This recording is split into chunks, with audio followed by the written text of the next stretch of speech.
is I'm just going to... This meeting is being recorded. Okay, brilliant. Well, thanks everybody for your persistence and determination to join this afternoon's webinar. I'd like to introduce my first name. I'm John Chambers from Learning by Questions. I'm going to be hosting today and putting the questions to our special guests, which we've got from Cannon Park. I'd like to introduce Tom and James. Give us a wave, please, Tom and James, and tell us a bit about yourselves. So I've been at Cannon Park for nearly 4 years now.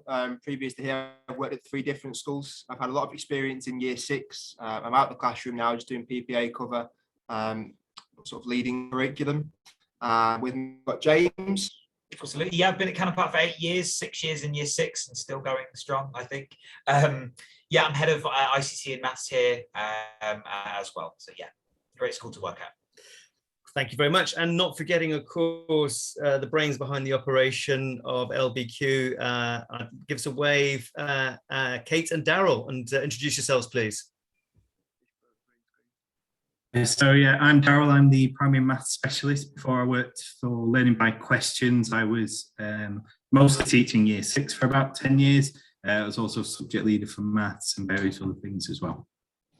My name's Kate Brendel. I've been a teacher for over 20 years, Key Stage 1 and Key Stage 2, but for the past 3 years, I've been writing the English content for Learning by Questions. Oh, fantastic. Thank you, guys. Okay, you may well hear the Learning by Questions mentioned a few times today. I think it's probably just worth just giving you a little bit of a context and what Learning by Questions is. For example, so LBQ, as we call it for short, it's a learning platform covering the core subjects for Key Stage 2 and above. It's a very flexible tool used for teaching and learning, AFL, differentiation, formative assessment. But usually, teachers use it to verify what the children understand from a given topic, whether that be for maths, English, or science.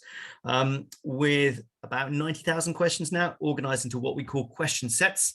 Teachers select a topic from the platform and give the children a code to access the questions. Talking of which, we'll be giving you guys a chance to interact and be year 5, year 6 students today as well, and answer some questions as well, so to give you a good insight into how it works.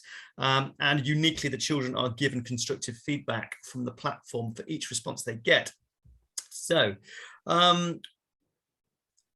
we're going to share that code in the chat, I think, a little bit later, but let's get started. So obviously SATs just around the corner, well, 2 months from today, pretty much. Are these the most difficult SATs in years?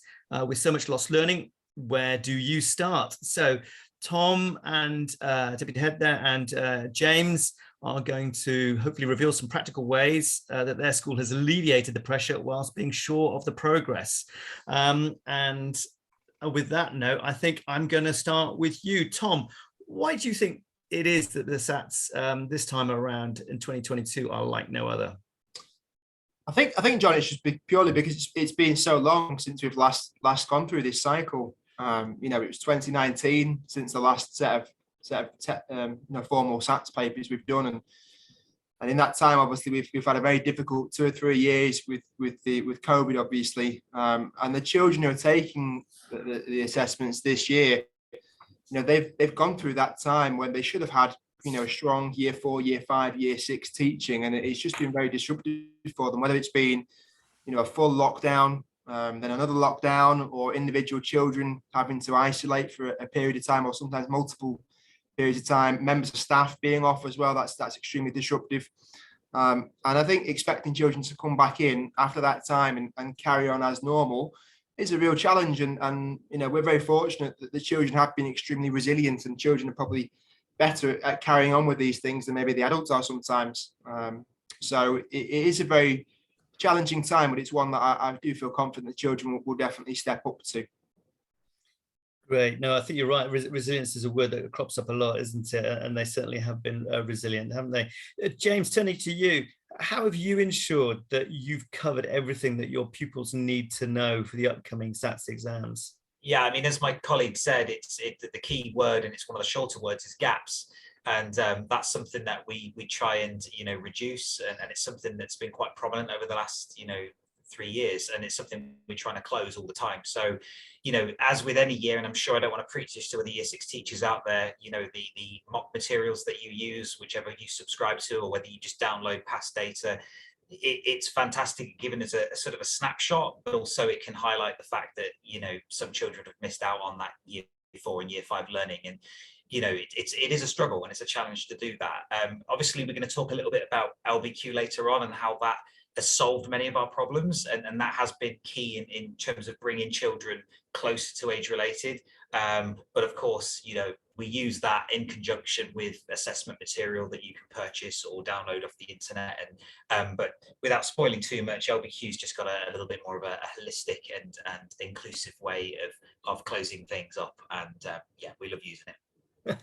I look forward to hearing more about that later. Tom, coming back to you, if you hadn't found a tool like LBQ, for example, what would have been your predictions for year 6 SATs this time around?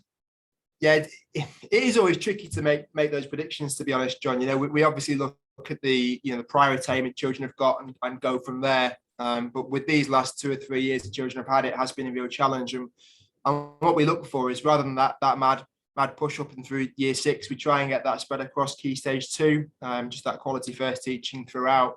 And we were lucky that we stumbled across learning by questions before we'd even heard of COVID. So we were in that strong position anyway to start using it. So our current year 6s were using LBQ back in year 4. And obviously we had the school closures, the lockdowns, and those children were able to carry on using LBQ, and we used it daily during lockdown. So they've had that continuity right through. They already knew what it was before we went into lockdown, and they've managed to carry on using that. So, you know, we do hope that coming back in, particularly for the reading and the maths, they've come back in a positive point, really, and leading up to the last few weeks up until the SATs. You know, we do feel quietly confident that our usual results that we typically get, you know, before we'd heard of COVID, we won't be too far away from that. And that is, you know, the work we've done with LBQ has definitely helped that. Brilliant. That's good to hear. Have teachers that you know in Coventry been worried about this as well? And obviously, for those of you on the call that aren't from Coventry, obviously Callum Parker from Coventry, and maybe obviously you've got networks, I imagine, of teachers that you talk to professionally and personally. Yeah, I think you know, school leaders, year 6 teachers up and down the country will have that same thought in the back of your mind. They are an important set of data for the school point of view, and it's ultimately one of the key areas in how the school is judged. That progress data, how the children perform in year 6, you know, reflects on how well the school has done over those few years. So it is an important set of data. But like I say, you just want those children to leave school in the best possible position. And you know, hopefully we managed to do that this year, and it's about finding those ways, those methods to get the most out of the children in the way that they're going to be engaged in, they're going to enjoy doing. And you know, learning by questions definitely is one of those areas for us where we never have any kickback from the children in terms of, you know, we're going to do an LBQ this morning. It's always met in a positive manner from the children. So it just alleviates some of those pressures, some of those stresses in terms of thinking about how the children are being prepared. That's really interesting to hear. I'd like to sort of dig a little bit deeper there if I can, and across both of you. Could you just elaborate, please, for the benefit of those on listening in today as well? How does it do that? You know, what are the mechanics about that? And I'll start with you, Tom, as well. Maybe James might want to have something to say too. Yeah, I mean, it's the key thing that I like about LBQ really is it's a sort of simple but extremely effective model in terms of, you know, there are rivals out there which may be a little bit overly complicated. LBQ is very much what it says on the tin. It's the children learning by answering questions, and you know, you're going to get high quality questions, you know, thanks to people like Daryl and Kate there, you know, sharing their expertise and building the question sets. You know, the children are going to get that quality feedback on the questions individually, which is built into the package. You know, the children are going to be moved on in their learning whilst they're working through the question sets. Just the way it works. When the children get a certain amount of questions right, they move on, and it does cover the full curriculum. So it's really effective to use. James uses it, you know, regularly in class. So that, James. I think it's, you know, it's interesting as year 6 practitioners, and I've been there, and I've sort of changed my methods ever so slightly due to COVID. But you know, we like having hard, fast data. You know, we look at mock results, we get our TA SAT marking and finding out where those gaps are using, you know, gap analysis. And you know, to some extent, those tests, you know, they're useful, but do they overload children? Are they in an emotional place where they need to be doing that mock exam at that moment? You know, and then you'll know what's right for your school. And, you know, and I've been that teacher that provides arithmetic papers every day, you know, just to keep them topped up. But I think what's really nice about LBQ is it provides, you know, an alternative path. You know, on the face of it, it's, you know, technology. Children love using technology. And as, you know, as Tom correctly said, we get very little kickback from using LBQ. It provides a breadth of questions across any given topic, which is brilliant, you know, rather than having to scour the internet for, you know, some revision material on adding fractions. You could find an entire module on there and have it up and running in under a few minutes. And I think things like that, you know, yes, there's a rock and hard place because, you know, we're trying to do what's right by the children, but also the school has got to do right by its data and make sure that it's reaching those expectations. But I think LBQ provides a, you know, a fascinating alternative for children that, you know, really brings them on academically and also, you know, emotionally as well. That's really thank you for that insight. That's helpful very much. And bringing it back to SATs and preparation, is there a temptation just to jump into previous SATs papers, or are you kind of continuing to do what you've always done and ignore SATs papers, or is it would you try and strike a balance of the two? Yeah, I think, John, definitely a balance is still required. It's always good, you know. I'm sure, again, don't want to speak for the year 6 teachers here, but, you know, baseline information or termly information is useful, and it's useful for the children to also get used to the feel of a SAT paper. We've all got to sit them, they've all got to do them, so we're not going to shy away from them. But I think what LBQ does differently is it stops you, at least for me, it stops me as the practitioner thinking, oh my goodness, I need to do an arithmetic this term. I know what the children are, you know, digesting. I know where the difficulties in the questions lay, and I'm able to respond to those in a manner that is more proactive, you know, rather than have a TA sat in the corner, you know, marking and working out gaps. I'm actually able to see live, and I'm sure, you know, we're going to get seen later on how this all works, but, you know, to see those gaps live and respond to them live, it makes such a difference. So I do think there's a balance, but I think, you know, in terms of what's right for the children, LBQ just fits. It fits right for the children, and I think they enjoy using it. Whereas a test, they might be a bit more, you know, anxious, and you have to be a bit more preparatory in how you approach that. No, I wouldn't disagree with you there.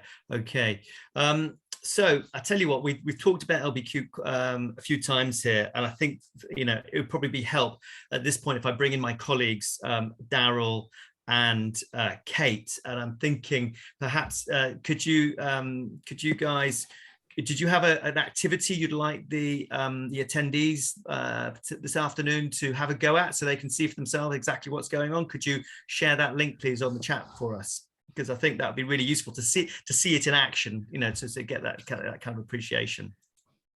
Yeah, absolutely.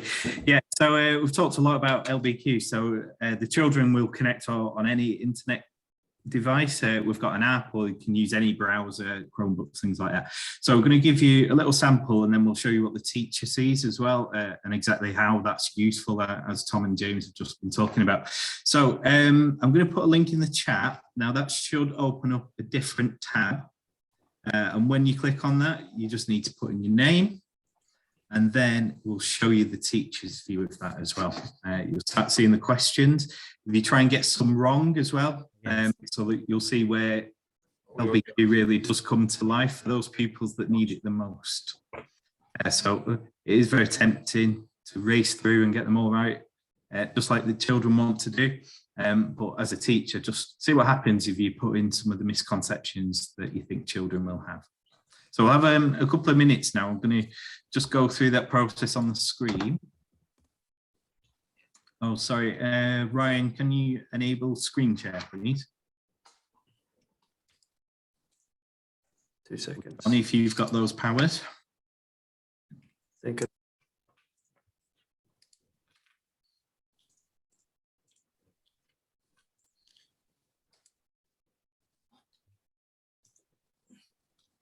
Or translation, that's pretty cool.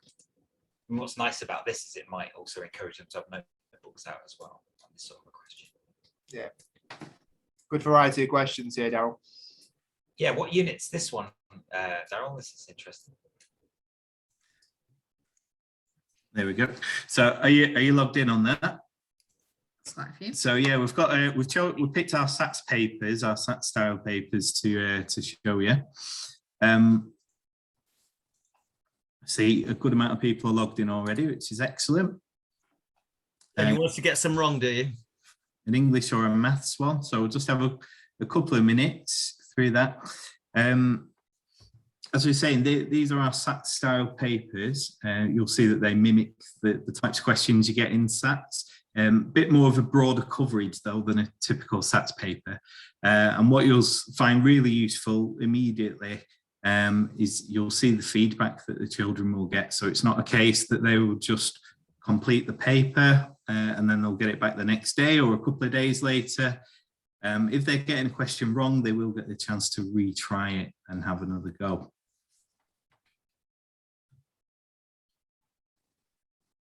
So at this point, I'm just going to pause this. Because as a teacher, I've spotted something going wrong. So if you want to come back to the main tab where the Zoom meeting is, or if you're on the app, come back to the Zoom meeting so you can see my screen. And this is what the teacher sees when there's an LBQ session happening. So you can see there, we've got the pupil names on the left-hand side. And then we've got some colours that appear. So green means correct first time. Amber means that that pupil has retried it and then got it right eventually after reading the feedback. And red means that that pupil hasn't yet answered the question correctly. The number inside the box correlates to how many tries that pupil has had at that question. So you can do various things from here, but what I've done is I've paused this session because I've looked along the top row there. You notice that the numbers have different colours. So number 3 is very green, which means everyone's got it right. But question 5 and 6, they're causing some problems, and question 4 as well. So what I might choose to do as a teacher, and this is where LBQ is most powerful in my opinion, is you can just click on number 5. You can view the question. You can do some modelling with the children. You can discuss that. You might want to add some annotations on, something like that, so that they're getting the right idea. You might want to model how to write coordinates, something like that. Lots of good classroom discussion. And then if you press the little green play button, that will actually send it back to the pupils' devices. So if you still have that other tab available, you should see that that question has now come back to you and you can have another go. And then as a teacher, you will see those answers popping up to show that you've now got it right and the lesson's ready to move on. So you just press stop and then that will release it and pupils will carry on answering questions. So really, really powerful for in the moment intervention. I've not quite seen anything like it. And the best thing is you've not had to try and get around all 30 pupils in your class. You can do that just by looking at the colours. There's various things you can do on this grid. I'm not going to go into everything today, but if you want a full demonstration of just how powerful this is, then leave your details with John afterwards and he'll set you up with a 15-20 minute demonstration and show you just how powerful this is. So that's the end of that little session. That was good timing. What I want to do is show you a more populated grid as well. So that was doing that. Can I just ask James? Sorry, can I just ask James? Do you use that pause function much at all? Oh, is he on silent? Sorry, John. Can you repeat that? Do you use the pause function much, and how do your children react? Yeah, I mean it's they react with the usual sort of what's the word? Moan, but actually it's a brilliant way to get their attention and as Daryl was modeling there, when you see that question where there's lots of orange answers, or there was one of the guests today had 6 attempts at a question. It might be that you just really want to pin that down and figure out what is the misconception there, and so the pause function is really, really useful, and of course children love the technology, so having it there just means that they're not blitzing off ahead when they need a bit of instruction. Thanks. Great. Sorry, Darryl. I just thought it'd be worth asking James to see how his children respond when he does the pause, because it's such a powerful feature, isn't it? Yeah, absolutely. So yeah, as I was saying, this is what a typical class grid might look like as well when you've got a full set of pupils in there. So yeah, you can see straight away certain gaps, but you can also do things like sort them by their score. You can hide the names if you've got this on the whiteboard at the front of class. I like to sort it by score, so then you can see which group of pupils might you need to pull out and do a little bit of group support with and things like that. So lots and lots of powerful tools. There's one bit of blue on there, which I will very briefly explain. The blue questions are what we call our open text questions. So often they're reasoning questions in maths, or they're something where there's an extended answer in the different subjects as well. So they're the ones where the pupils can basically type an extended answer and you can pull those up, and they're absolutely brilliant for class discussion. So if I just have a look at question 23, having a look at the responses to that, we can have a look, what has he done wrong on that one.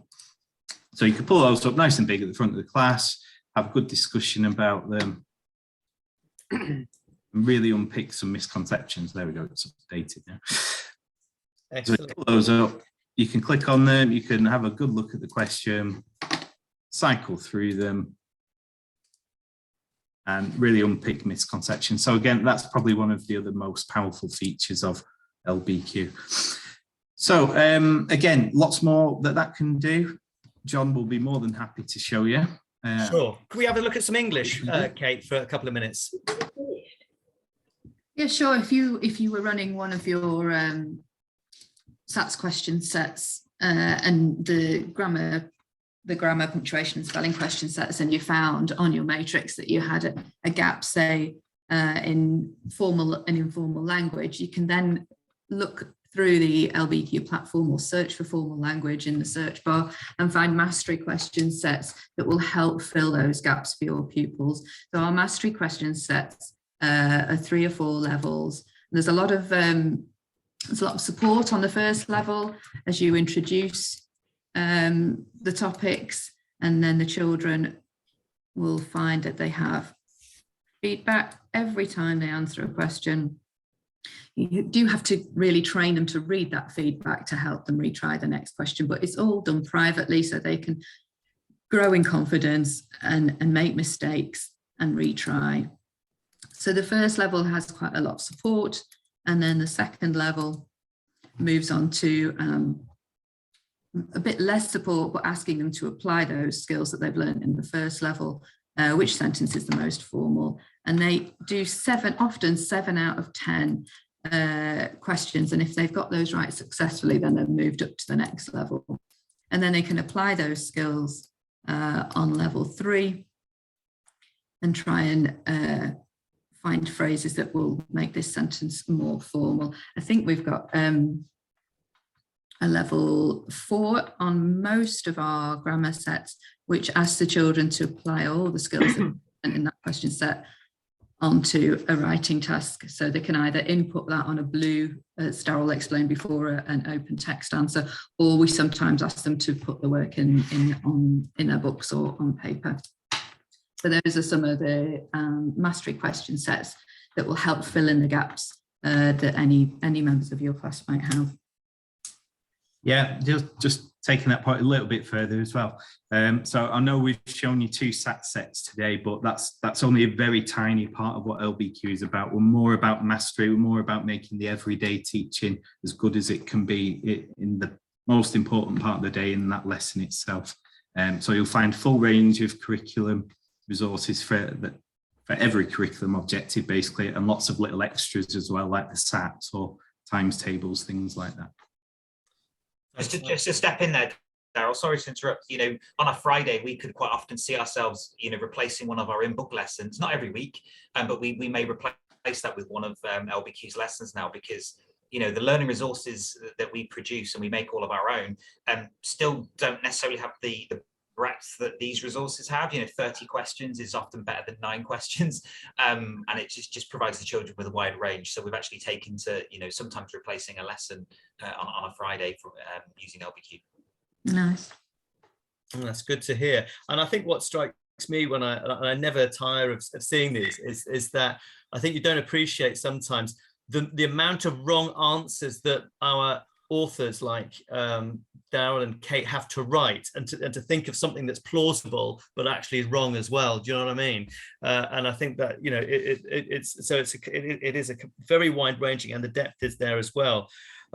As we end towards this kind of our conversation, I know for the benefit of our listeners here, and I'm sure they'll be itching to know this. So I'm turning myself to you, Tom and James, again. Thank you, by the way, Daryl and Kate. That was really helpful. I'm thinking, what could they do now, our listeners, that is, in terms of practical takeaways? What would your advice be, Tom, and then James, to Year 6 teachers listening in today? So what tips can you share with us, given that we're only 2 months away? Yeah, I think firstly, we've got 2 months, like you say, till the SATs, and LBQ, although it's got a lot of things built in, is not an 8-week project. It's a bigger investment than that. But I definitely recommend, sign up for a trial or get in touch with John, and he'll talk you through it. And that's where we started. I stumbled across LBQ on social media, and then got in touch, and John got back in touch with me, and we did a trial, and John talked it through about 15-20 minutes with me, and I got James involved, and I got the head teacher involved, and before we all knew it, we were very excited by the product, and we find ourselves signed up to a deal, and we haven't looked back really. And I think if you do an 8-week trial, or however long the trial is till May, you will start using it quite a lot in your lessons. You'll find it creeps in more and more in your day-to-day, and then at the end of your trial, you probably find yourself trying to persuade your head teacher, or whoever makes the decisions, to sign up to a longer deal, because it does help so much in terms of the day-to-day teaching and learning, and it also helps so much in terms of the time constraints in terms of staff, and that links into the well-being and that side of things as well. So it's got so many strings to the bow, and I think it'd definitely be a wise investment. Yeah, and just to add to that, it's not something that you can dip your toe into it. You can wade in the water. It's entirely up to you how much of LBQ you implement, and you'll be rewarded regardless of that level of implementation. As Tom correctly said, our journey's been 3 years. That you might want to just start off in a topic that you feel is a weakness in your school. It might be that on your school development plan, reading is an issue, so you want to explore the lovely reading questions that you have there, or grammar or math. So just picking something, anything that you think is a focus in your school that you can take back to your senior leadership and your governors as well is brilliant. And and it's just something that is so, it sounds cliche, really rewarding for you and the children as well, and also the time element. I can't vouch enough for how much time it saved me. I no longer have to go on to it. Can I name branded websites here? Can I Go whatever you want. Okay, there are certain websites that that a lot of teachers will go to in order to find resources, and you're trawling through pages of things, and some are out of date, and some are just. Well, anyway, LBQ's got it all in one place. It takes you a fraction of time to find it, and the children love using it. So just get involved, have a little look at it, and see what you think. Brilliant. I think that's a really good place to end that, other than maybe I'm just going to end that little section, and thank you guys for your contribution today. Before we end the webinar completely, I'd like to kind of open it up now to a kind of Q&A. Maybe Amira, Faizan, I can see you there in the corner. Have you got anything to add? Have you found that useful today? Have you do anything differently? You might need to unmute yourselves.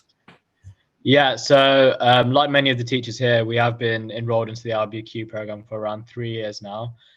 We have found it really, really useful, especially for sort of the SATs questions, especially in the lead up to SATs.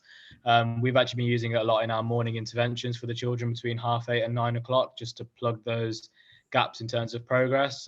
It's really great for the children, like the points that have already been mentioned about technology and sort of that engagement, for them to come in, have that enthusiasm at the start of their day, so we can then do guided group support and work on that sort of gap analysis that I think Tom and James mentioned earlier as well.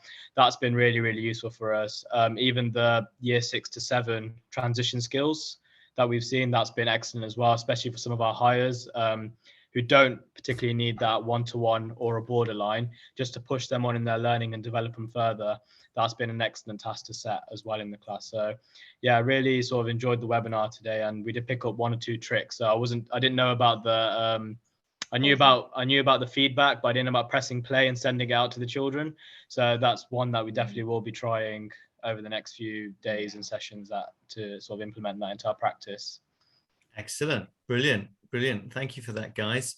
Any questions from our audience? Alex, Gemma, and Ross, I think he's there. I think actually it's a bit of a Coventry cabal as well. We've got going. But if you'd like to pop a question, because you might know each other from various networks and that kind of thing. Hi, Alex. Nice to see you. Yeah, nice to see you. Thanks ever so much. I work in Tile Hill, Coventry. I was just sent a link by one of my Year 6 colleagues, and yeah, found it really helpful. We don't use LBQ here at the moment, but it'll be something that I'll be chatting to our other colleagues about. I mean, we spend an awful lot of time on spreadsheets doing gap analysis after different tests, and it sounds like it'd save us an awful lot of time. So yeah. Definitely. Which school are you from there, Alex? Templars. Oh, I thought it was. Yeah. Okay. I think, is it Alice that's got a trial out as well at the moment as well? I think. Actually, yeah. Okay. Yeah. Well, yeah, that's interesting. Yeah. Alex, you're just up the road from us, aren't you? So if you want to pop in and have a look at it in action, you're more than welcome, Alex. Oh, thanks ever so much for that. Yeah. Yeah. Sounds brilliant. Awesome. Gemma, do you want to say hello? Yes, I'd love to. I'm from over at Gosford Park Primary School. One thing I'm really interested to know is, obviously we're Year 6, we're all about the data. How is this impacting your actual data? Can you persuade me, giving me a bit of figures? We've got 2 schools here that have been using it for 3 years. I'd be really interested to know your predictions for this year's SATs, given all of the disruptions to learning we've had, because you've been using learning by questions. That would be really helpful, because I know what mine are sitting at, and obviously I'm incredibly worried about them, but it would just be nice to see that comparison. It's very hard, Jem. I mean, the thing is, we wouldn't have known what they would have been without LBQ. That's the thing. So that's the difficult thing to say. All I'd say is, at the moment where we're sitting at the moment, they're not looking too far away than what our 2019 results would have been. So you consider the 2 years we've had, they're not a million miles away, and obviously we've still got 8 weeks to go, and it gives the children that chance to do quality questions, a number of quality questions. The engagement is definitely high up there, and it's that, and it gives the teachers that time back to work with individuals, or like we've heard from other schools, work with groups, things like that. It just gives you that time back as well, and the children are getting those quality questions. They really are. The questions are exactly what the children need. Thinking of that Year 6 experience of the SATs, they're right up the street that the children need. I think the impacts also, it may differ because of we create all of our own maths resources. We follow White Rose as a rough guide. So all of our maths resources that go into the children's books in some way are very similar to what LBQ already shows you on screen anyway. So there is sort of like a coincidence that occurred there. So, as my colleague said, we could, if you drop us an email, we might be able to share more formally, some of those predictions. But I think emotionally, it's the right thing for our children. The engagement's good. The mood feels good, if that makes sense. And I know that's something you can't necessarily put a figure on, but the children are in a good place despite all the disruption, which is all we could have hoped for at this point. I'd recommend, Gemma, get in touch with John, and he'll go through a more detailed demo with you. And that's fantastic. That definitely is worthwhile spending 15-20 minutes doing that. I can't think whether I mentioned it earlier, Gemma, but also it's when you have that issue with a question or a topic and you can act on it straight away. It's so empowering to not have to wait until you've got all your data on your spreadsheet and then you've got to look it up at who it is, and it's sort of just very immediate and responsive, and you feel more in control in how you can act upon something. And that is one of the biggest things I've taken away over the last couple of years. Definitely, that's really helpful. Actually, we follow White Rose as well, and although the resources are wonderful, the wording of the reasoning questions can be quite cumbersome, and you spend your lesson actually trying to dig out what the questions asked me for. Whereas on the screens for the learning by questions, I noticed straight away those questions seem so much more accessible to the children. Yeah. So that learning time that you're wasting trying to go through unpicking the language of the question wouldn't be there. So it's great. It's got a big thumbs up from me to say thank you so much. I'd say that they'd get through more in the same time with better individual feedback. Wow. In a just to put some meat on the bones there, Gemma, for you, and for, I'm not going to embarrass you guys here too much, but just by letting you know that since January, so in the last 2 months alone, and this is across all year groups, I know you're using it in year 3 upwards, your children have sent 33,000 responses in maths alone. That's a lot of questions answered, and Broadheath has got a very similar number as well. So you just, that productivity, that drip effect as well, you know, it's and every question has feedback on it as well, so they are learning all the time. Great. I think that's a really good place to start, finish. Thank you ever so much for your time. I'm conscious of time as well, and people have got childcare duties, etc. And we don't want to impinge on those any further. It just leads me to say a really big thank you to Tom and James. Cannon Park gives away. Thank you very much. Thank you also, Amira and Faizan. Give us a wave. Thank you. And Alex, give us a wave. And nice to meet you. Hopefully see you again. Gemma, thank you for joining us. And also not forgetting Daryl and Kate as well, the brains behind the operation as well. We have recorded this and we will be sending out a link if you want to share that with colleagues as well. We'll be doing that.